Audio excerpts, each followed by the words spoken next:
नमस्कार, मैं हूं सौरभ शर्मा। नरेंद्र मोदी वोट जोड़ रहे हैं और बड़ी तेजी से जोड़ रहे हैं। पिछले 40 दिनों में ही मोदी ने 1 करोड़ वोट जुटा लिए। 2019 में मोदी को 38% वोट मिले थे। हर महीने सवा महीने में मोदी अगर 1 करोड़ वोट जोड़ने लगे तो चुनाव होने तक मोदी 10 करोड़ वोटर को अपने साथ जमा कर सकते हैं। 38% से मोदी का वोट शेयर 48-50% पहुंच सकता है। अब यह कैसे हो रहा है, यह हम आपको बताते हैं। मोदी की पॉलिटिकल स्ट्रैटेजी क्या है? मोदी जिस दिन चुनाव जीतेंगे, और अभी से लिख कर रख लीजिए कि मोदी विरोधी उसी दिन कहेंगे कि ये तो ईवीएम का कमाल है। दरअसल ये ईवीएम का नहीं, उस मशीन का कमाल होगा जिसे नरेंद्र मोदी ने बनाया है। कैसी है यह मशीन और कैसे ये 400 सीटों की गारंटी दे रही है, आइए देखते हैं इस रिपोर्ट में।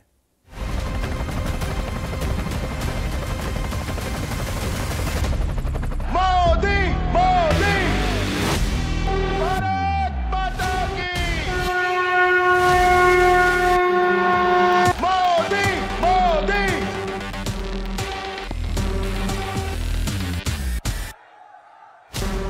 24 में प्रधानमंत्री कौन बनेगा और कितनी सीटों से बनेगा? भारत माता की 300 सीट, 350 सीट या 400 सीट? पहले नारा था अब की बार 300 पार, फिर नारा हुआ अब की बार 350 पार, अब नारा हो गया अब की बार 400 पार।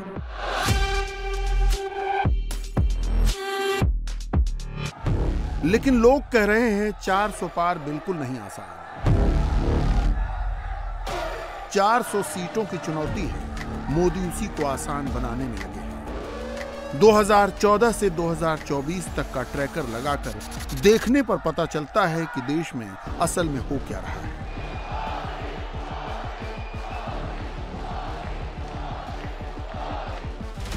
बीजेपी ने जो सीट 14 में जीती, 19 में वहां उसने जीत का मार्जिन बढ़ा लिया। 14 में जो सीटें रह गई थीं, बीजेपी ने उनको 19 में जीत लिया। 19 में बीजेपी जिन सीटों पर नंबर 2 पर रह गई, उनको 24 में जीतने की तैयारी है। 2014 में बीजेपी ने लोकसभा की 116 सीटें 2 लाख से ज्यादा के मार्जिन से जीती थी। 2019 में ऐसी सीटें बढ़कर 164 हो गई। 2014 में बीजेपी ने 42 सीटें 3 लाख से ज्यादा के मार्जिन से जीती थी। 2019 में बीजेपी ने 105 सीटें 3 लाख के अंतर से जीती। 2014 में बीजेपी ने 13 सीटें 4 लाख वोट से ज्यादा के मार्जिन से जीती थी। 2019 में मोदी ने 44 सीटें 4 लाख से ज्यादा के अंतर से जीती। 2014 में मोदी की पार्टी ने 5 सीटें 5 लाख से ज्यादा के मार्जिन से जीती थी। 2019 में बीजेपी ने 15 सीटें 5 लाख से ज्यादा के अंतर से जीती। ऐसा कैसे हो रहा है, इसका मैकेनिज्म क्या है? बीजेपी की ए कैटेगरी वाली सीटें A+ कैटेगरी में कन्वर्ट हो रही हैं। बी कैटेगरी वाली सीटों को बीजेपी ए कैटेगरी में कन्वर्ट कर रही है। सी कैटेगरी वाली सीटों को बीजेपी बी कैटेगरी में कन्वर्ट कर रही है और डी कैटेगरी वाली सीटों को बीजेपी सी कैटेगरी में कन्वर्ट कर रही है। हां, यह सच है कि मोदी के लिए डी कैटेगरी की सीटें अब भी हैं। दक्षिण भारत में ही ऐसी करीब 100 सीटें हैं जहां बीजेपी कमजोर है। वहां बीजेपी का वोट शेयर सिंगल डिजिट में है। 2024 में उन सीटों पर बीजेपी के जीतने की संभावना बहुत कम है। राहुल गांधी वहीं से अपनी गिनती शुरू करते हैं। नरेंद्र मोदी फिर भी लगे हुए हैं, कभी धर्म के रास्ते, कभी संस्कृति के सहारे, तो कभी वेलफेयर के बहाने। मोदी दक्षिण का द्वार खटखटा रहे हैं। 24 में नहीं तो 29 में मोदी इन सीटों को जीत ही लेंगे। 24 के लिए मोदी और विरोधियों में एक रेस शुरू है। मोदी अपनी स्पीड बढ़ाते जा रहे हैं। मोदी एक के बाद एक राज्यों को भगवा रंग में रंगते जा रहे हैं। दूसरी तरफ कांग्रेस है, जिसके हाथ से जो सीट निकल गई वो वापस नहीं आ रही। मोदी की लीड बढ़ती जा रही है। रेस में मोदी 300, 350, 400 की स्पीड से दौड़ रहे हैं। दूसरी तरफ राहुल गांधी 40, 50, 55 वाली स्पीड से आगे बढ़ ही नहीं पा रहे। नरेंद्र मोदी और राहुल गांधी की स्पीड में कोई मैच नहीं है। 24 की रेस में मोदी की बराबरी करने के लिए 28 विरोधियों ने मिलकर रिले रेस शुरू किया है। रिले रेस का बैटन लेकर दौड़ने के लिए 28 पार्टियां इकट्ठा हुई, लेकिन सारी ताकत लगाकर भी वो 150 से 200 पर ही आउट हो जाती हैं। संसद से 143 सांसदों के सस्पेंशन और दिल्ली में विरोधियों की बैठक के बीच नरेंद्र मोदी ने एक नया काम शुरू किया। बिल्कुल नए तरीके से, बिल्कुल नए ढंग से नरेंद्र मोदी ने 24 जीतने का बिल्कुल नया प्लान बनाया।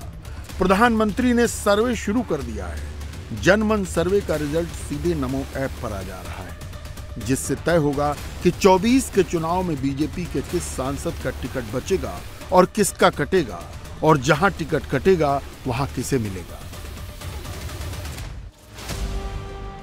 3 राज्यों में एकदम नया मुख्यमंत्री बनाने के बाद नरेंद्र मोदी ने अपना फोकस 24 पर शिफ्ट कर दिया है। नरेंद्र मोदी ऐसी जीत के लिए लगे हैं जो ना नेहरू को मिली, ना इंदिरा को मिली, ना राजीव गांधी को मिली। गारंटी ले लो, गारंटी ले लो, गारंटी ले लो। 24 के चुनाव से पहले जिसे देखो वही गारंटी बेच रहा है, लेकिन दम तो बस मोदी की गारंटी में नजर आता है। वजह है गारंटी पूरा होने की गारंटी। नरेंद्र मोदी की गारंटी के आगे सब बौने लगते हैं। कहां मोदी की गारंटी और कहां राहुल, केजरीवाल, अखिलेश, ममता और स्टालिन की गारंटी। कोई तुलना ही नहीं। कि मोदी की गारंटी यानी गारंटी पूरा होने की गारंटी। नरेंद्र मोदी का नया व्हीकल है। गारंटी 24 जीतने का सबसे नया फॉर्मूला है।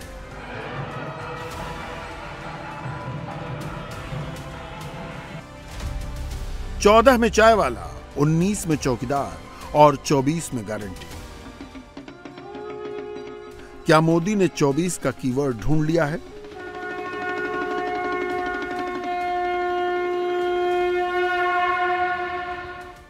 मोदी और विरोधियों में क्या अंतर है और भरोसा केवल मोदी पर ही क्यों जमता है, यह समझना कोई रॉकेट साइंस नहीं है।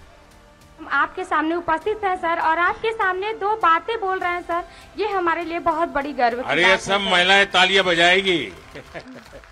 अच्छा, आप लखपति दीदी बन गई। जी सर। अब मेरा सपना है, मेरा संकल्प है कि मैं देश में, गांवों में जी सर, आप जैसे परिवार की जो माताएं बहनें हैं, इस देश में 2 करोड़ माताओं बहनों को मुझे लखपति बनाना है। सर ये कहने की बात नहीं है, हम लोग बोल नहीं पाते हैं। हमारी तरह बहुत सारी दीदियां हैं सर, जो समूह के माध्यम से जुड़कर आत्मनिर्भर बनी है और लखपति दीदी बनी है सर। यहाँ बोलने को हर किसी को मौका नहीं मिलता सर, ये हमारा कितनी बहनें हैं जो लखपति दीदी बनी होगी यहाँ? सर हमारे गांव में कम से कम हर समूह से 2-4 महिलाएं तो बनी गई हैं। 2-3 महिलाएं बन गई। जी सर। अब से पहले आपने कितने प्रधानमंत्रियों को इस तरह आम लोगों से बात करते सुना था? मंच पर प्रधानमंत्री के लिए लगा माइक पकड़कर इस तरह कितने लोग देश के प्रधानमंत्री से बात कर सकते थे? प्रधानमंत्री और पब्लिक की कहानी 2 माइक की कहानी है। मोदी ने पुराने सारे प्रतिमान तोड़े, इसलिए चुनावी जीत के कीर्तिमान भी टूटे।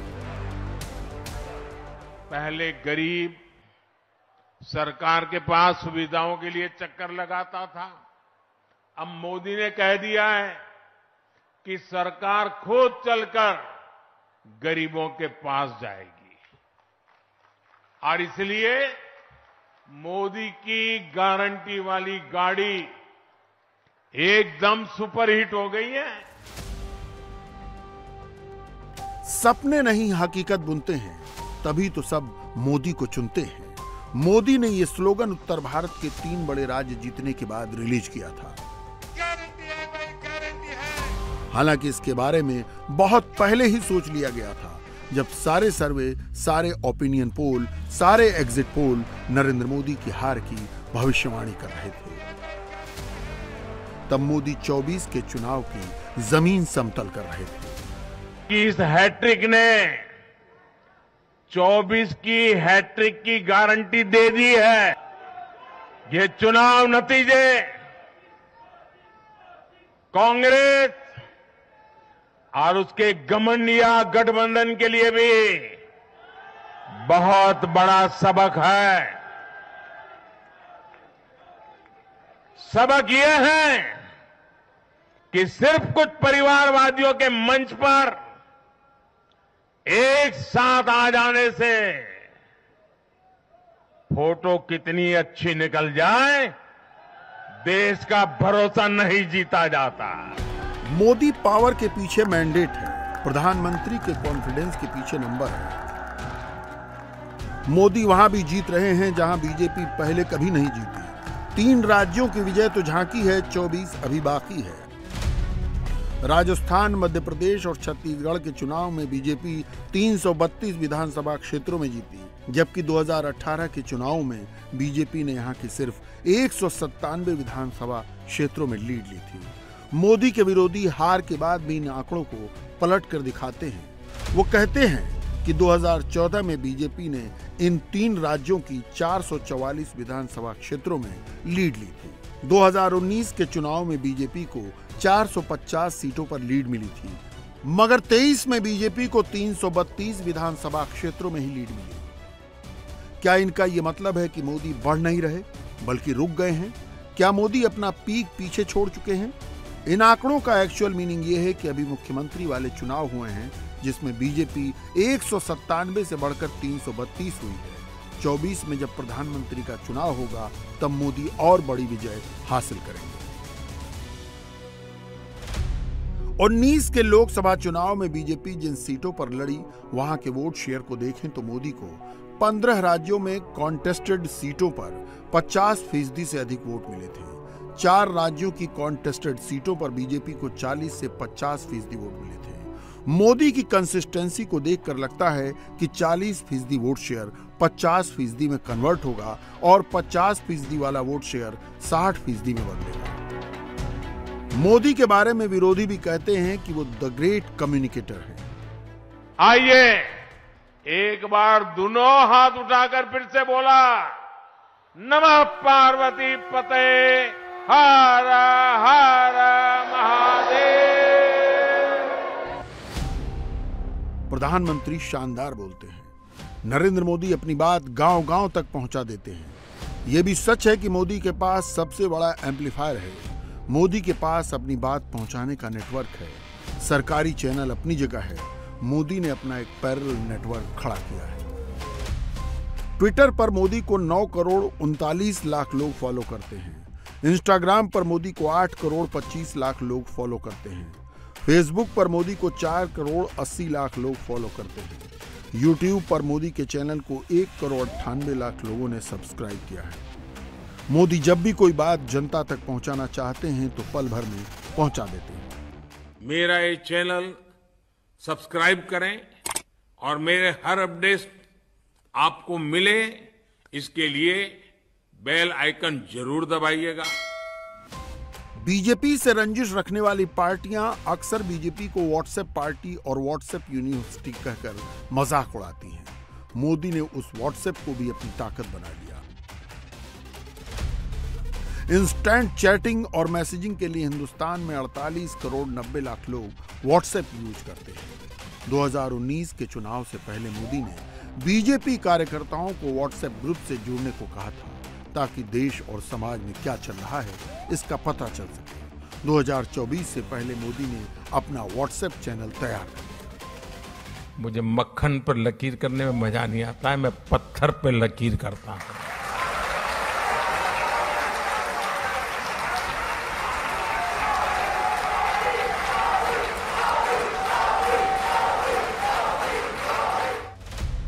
लॉन्च होने के कुछ ही दिनों के अंदर 1 करोड़ 24 लाख लोग मोदी के व्हाट्सएप चैनल से जुड़ चुके हैं, जहां मोदी का मैसेज बिना किसी फिल्टर के पहुंचता है। ये कांग्रेस के लोग इतने निराश हो गए हैं, इतने निराश हो गए हैं, अब तो वो सोचते हैं जब तक मोदी जिंदा है उनकी दाल गलने वाली नहीं है, और इसलिए सारे आजकल कह रहे हैं मर जा मोदी, मर जा मोदी, नारे बोल रहे हैं मर जा मोदी। कुछ लोग कब्र खोलने में बिजी हो गए हैं। जमाना क्लियर मैसेजिंग का है। घुमा फिरा कर कही गई बातों को कोई नहीं सुनता, कोई नहीं समझता। मोदी और उनकी पार्टी यहां भी स्ट्रेटजी बनाकर चल रही है। मोदी के पास पार्टी नेताओं और कार्यकर्ताओं की ऐसी फोर्स है जो किसी भी दूसरी पार्टी के पास नहीं है।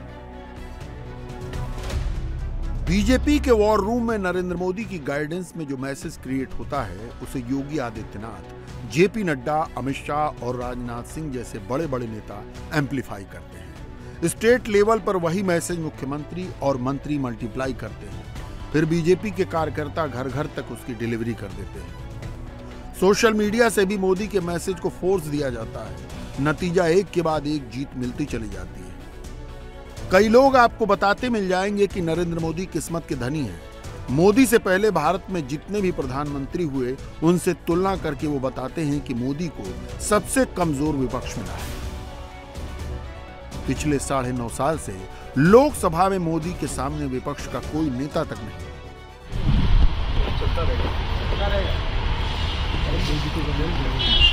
नहीं हम लोग चलो हिम्मत से काम लो, कुछ ना कुछ तो निकालेंगे।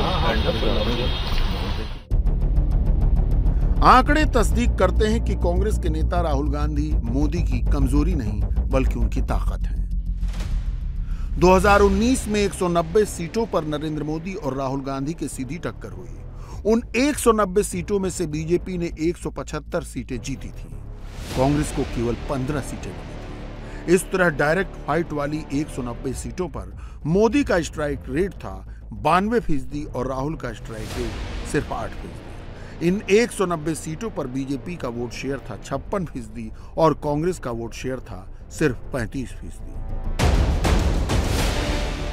यह बालाकोट या पुलवामा का इफेक्ट नहीं था, यह राहुल गांधी इफेक्ट है, क्योंकि जब बालाकोट और पुलवामा नहीं था तब भी राहुल गांधी ही आ रहे थे और मोदी ही जीते थे। 2014 के चुनाव में कांग्रेस और बीजेपी के बीच डायरेक्ट फाइट वाली 186 सीटों में से 162 सीटें बीजेपी ने जीती थी। कांग्रेस को 24 सीटें मिली थी, यानी जब बालाकोट नहीं हुआ था तब भी राहुल के खिलाफ मोदी का स्ट्राइक रेट 87% था। राहुल गांधी चुनाव में जो भी मुद्दा सिलेक्ट करते हैं, नरेंद्र मोदी उसी मुद्दे पर कांग्रेस को पटक देते हैं। वहीं नरेंद्र मोदी जब क्षेत्रीय दलों से लड़ते हैं तो उनका स्ट्राइक रेट थोड़ा घट जाता है। 2019 में 185 सीटों पर बीजेपी और क्षेत्रीय दलों का आमना सामना हुआ था। बीजेपी 128 सीटों पर जीती थी, क्षेत्रीय दल 57 सीटों पर विजयी हुए थे। इन 185 सीटों पर बीजेपी का वोट शेयर था 47% और क्षेत्रीय दलों का वोट शेयर था 40%। राहुल की इस कमजोरी के बारे में कांग्रेस के साथियों को भी पता है, इसीलिए 24 के लिए ममता बनर्जी ने मल्लिकार्जुन खड़गे को इंडिया अलायंस का पीएम फेस बनाने का प्रस्ताव रखा। इसका समर्थन अरविंद केजरीवाल ने भी किया। अन्य पार्टियों ने मौन समर्थन दिया, मगर कांग्रेस ने ही इस पर ठंडा पानी डाल दिया। दरअसल राहुल की राह में कोई रोड़ा बन जाए ये कांग्रेस नहीं होने देती, भले ही 24 का चुनाव हाथ से निकल जाए।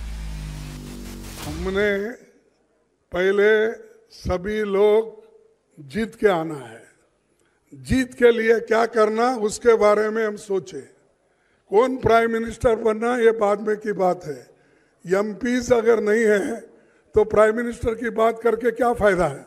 तो इसीलिए हम पहले अपनी संख्या बढ़ाने के लिए एक होकर सभी लोग लड़ के हम मेजॉरिटी लाने की कोशिश करेंगे।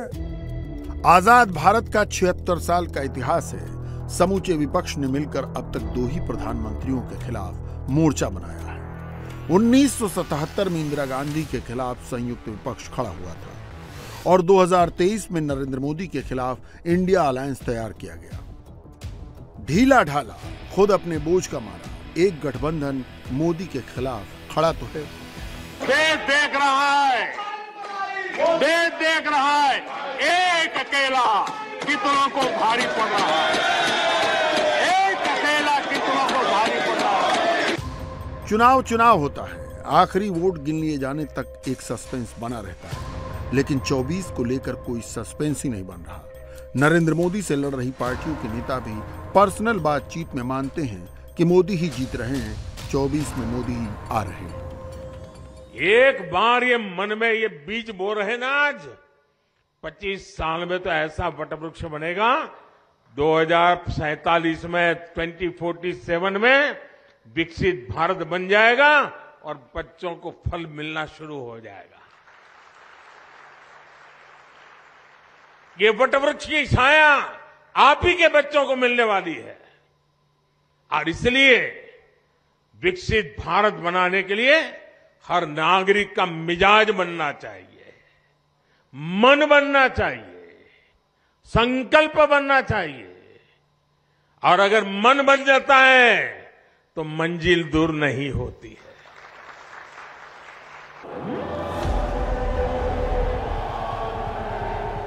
मोदी की गिनती गुजरात से शुरू होती है और राजस्थान, महाराष्ट्र, हरियाणा, दिल्ली, मध्य प्रदेश, छत्तीसगढ़, उत्तर प्रदेश, बिहार, झारखंड और पश्चिम बंगाल तक पहुंचते पहुंचते बहुमत के जादुई आंकड़े को क्रॉस कर जाती है।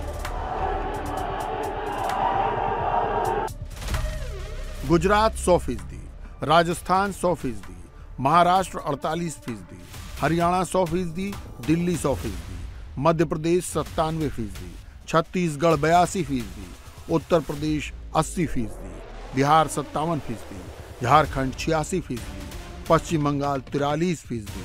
मोदी का स्ट्राइक रेट बढ़ता ही जा रहा है। जो लोग उत्तर में बीजेपी और दक्षिण में कांग्रेस का नैरेटिव क्रिएट कर रहे हैं, उनके लिए ये बताना जरूरी है कि दक्षिण में भी मोदी की पार्टी राहुल की पार्टी से बड़ी है। दक्षिण के 5 राज्यों में कांग्रेस के पास 27 लोकसभा सांसद हैं, तो नरेंद्र मोदी के पास 29 लोकसभा सांसद हैं।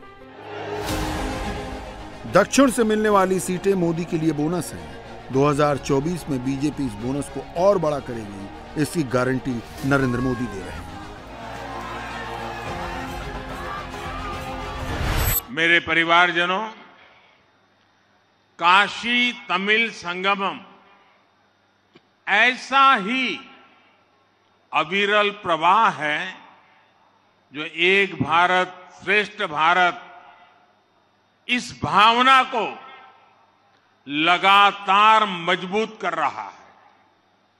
इसी सोच के साथ कुछ समय पहले काशी में ही गंगा पुष्करालु उत्सव यानी काशी तेलुगु संगमम भी हुआ था।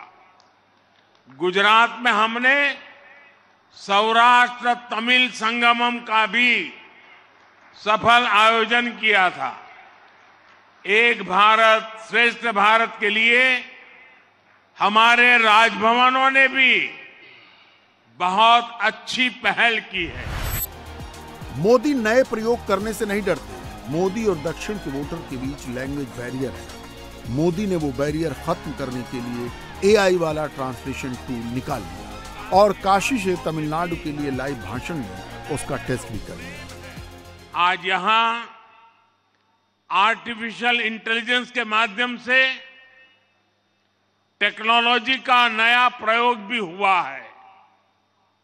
ये एक नई शुरुआत हुई है और उम्मीद है इससे आप तक मेरी बात पहुंचना और आसान हुआ है।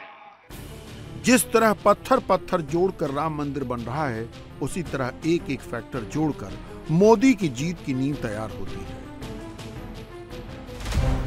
अयोध्या में श्री राम मंदिर का निर्माण, मथुरा में श्री कृष्ण जन्मभूमि स्थान मंदिर के पास शाही ईदगाह का सर्वे, काशी में विश्वनाथ कॉरिडोर के पास ज्ञानवापी का सर्वे, यूनिफॉर्म सिविल कोड यूसीसी पर बोल्ड स्टे, नागरिकता संशोधन कानून सीएए का फाइनल ड्राफ्ट, आर्टिकल 370 का खात्मा, जम्मू कश्मीर में सीटों का नया परिसीमन, आतंकवाद पर मोदी सरकार का प्रहार, पीओके पर गृहमंत्री की नई शपथ, विपक्ष की पार्टियों में परिवारवाद, विपक्षी नेताओं का भ्रष्टाचार, कांग्रेस सांसद के यहां मिला नोटों का भंडार, करप्शन पर मोदी सरकार का एक्शन, बीजेपी के कार्यकर्ताओं का विशाल नेटवर्क, नरेंद्र मोदी का बूथ मैनेजमेंट, युवाओं के बीच प्रधानमंत्री की इमेज, महिलाओं में नरेंद्र मोदी की पॉजिटिव छवि, बीजेपी की सोशल इंजीनियरिंग, नरेंद्र मोदी का ओबीसी होना, गैर यादव पिछड़ा वोट का कंसोलिडेशन, दलित वोटर्स की शिफ्टिंग, गुजरात चुनाव के बाद आदिवासी वोटर्स की शिफ्टिंग और मोदी का नया लाभार्थी वोट बैंक।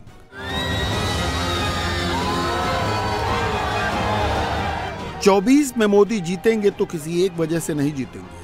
मोदी की कामयाबी के पीछे ऐसे 50 फैक्टर हैं। कोई दूसरा प्रधानमंत्री होता तो 10 साल में जबरदस्त एंटी इनकम्बेंसी क्रिएट हो गई होती, लेकिन मोदी के लिए प्रो इनकम्बेंसी वेव है। वोटर को मोदी पर भरोसा है। एक एक वोट जोड़ने से नरेंद्र मोदी का राजनीतिक दुर्ग तैयार होता है, जिसे तोड़ने की कल्पना विरोधी कर तो लेते हैं लेकिन तोड़ नहीं पाते।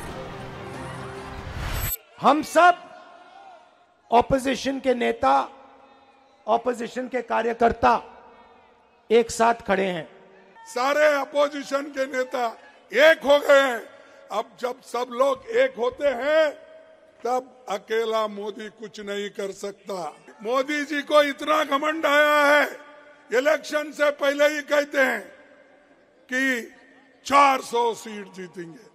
तो क्या मतलब भाई, 400 सीट जीतने का क्या है तुम्हारे पास? आजकल कुछ अंड बंड बोलता है कि उसको कुछ लाभ मिले, लेकिन छोड़िए ना, किसी को लाभ मिलने वाला है। हमारा पटिया में कोई इधर उधर है, हमारे पार्टी में सब एकजुट है, कोई दिक्कत नहीं। हिंदुत्व वाला वोट मोदी का फिक्स डिपॉजिट टॉपअप है। मोदी 24 की शुरुआत ही अयोध्या से करने वाले हैं। राम मंदिर के गर्भगृह से 24 का शंखनाद होगा। लेकिन याद करके देखिए, आपने मोदी को धर्म के नाम पर वोट मांगते आखिरी बार कब देखा? मोदी अपनी रैलियों में धर्म कर्म हिंदू मुसलमान नहीं करते।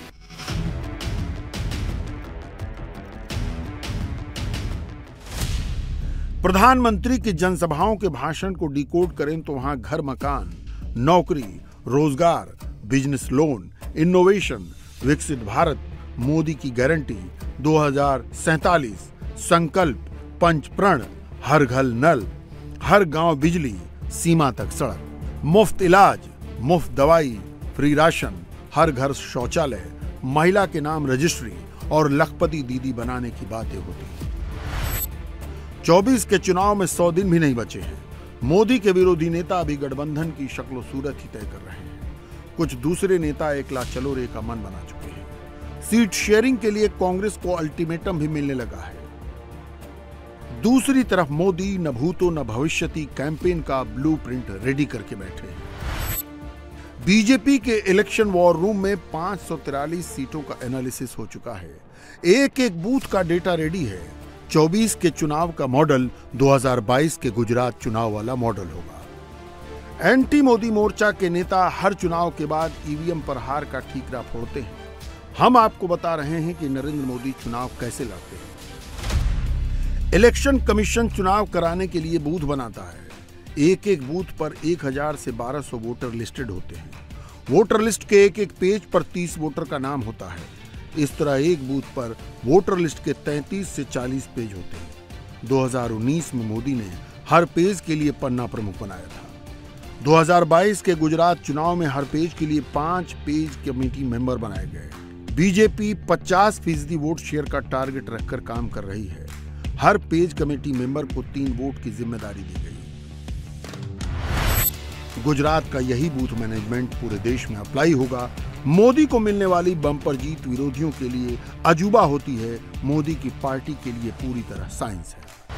जो कहते थे कि हम नहीं समझते हैं, मैंने कहा कि अगर मन खुला रखोगे और मन भारतीय रखोगे तो समझ में आ जाएगा।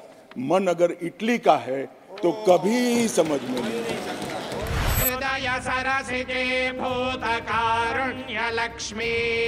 दक्षिण की जिन 130 सीटों को नरेंद्र मोदी के लिए वाटरलू की लड़ाई कहा जा रहा है, मोदी ने उनके लिए 12 महीने पहले ही सोच लिया था।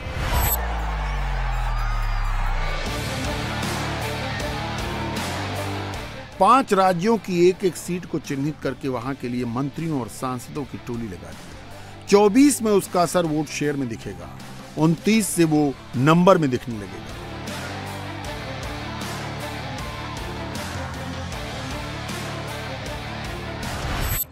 उत्तर भारत के लिए मोदी ने धार्मिक वोट की जड़ पकड़ी है।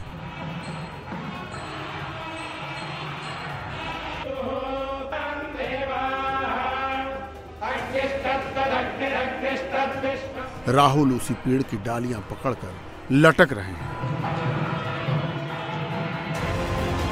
राष्ट्रवादी वोटर के लिए मोदी से बड़ा कोई राष्ट्रवादी नहीं और लाभार्थी वोटर के लिए मोदी से बड़ा कोई वेलफेयर लीडर नहीं।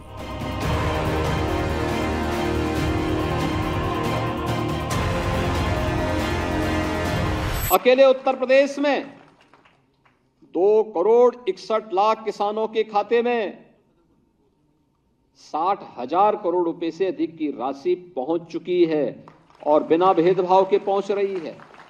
2,25,000 करोड़ रुपए से अधिक की राशि अब तक हम अन्नदाता किसानों के खाते में, केवल गन्ना किसानों के खाते में भेज चुके हैं। धान और गेहूं की सीधे खरीद और एमएसपी का लाभ अन्नदाता किसानों को डीबीटी के माध्यम से देंगे। यह भी पहली बार देखने को मिला होगा। मोदी को घेरने के लिए 28 दलों के नेता दिल्ली में जमा हुए तो क्या हुआ? एंटी मोदी मोर्चा अभी मोदी से दो हाथ करने के लिए तैयार नहीं है। मोदी विरोधी अलायंस में सीट शेयरिंग अभी नहीं हो रही। मुस्लिम वोट को लेकर जबरदस्त कंफ्यूजन है। मुसलमान अगर कांग्रेस की ओर आए तो अखिलेश, ममता और नीतीश को शुद्ध घाटा होगा। हिंदुत्व का विरोध करना है या सॉफ्ट हिंदुत्व अपनाना है, ये कांग्रेस तय नहीं कर पा रही। 24 से पहले मोदी के विरोधी यूनाइटेड ही नहीं हो रहे। 24 में अगर अपोजिशन यूनाइटेड भी हो गया तो आपसी मतभेद इतने हैं कि सीटों का तालमेल मुश्किल है। यूपी में राहुल गांधी अखिलेश से सपोर्ट चाहते हैं। अखिलेश को उसकी कीमत चाहिए। बिहार में कांग्रेस, तेजस्वी और नीतीश दोनों की बैसाखी पर टिके हैं। नीतीश और तेजस्वी दोनों की प्रायोरिटी अलग है। बंगाल में ममता बनर्जी ने ही कांग्रेस को 2 सीट तक पहुंचाया है। वो कांग्रेस को 2 से 4 सीटें भी दे दे, लेकिन लेफ्ट को एक भी सीट नहीं देंगे।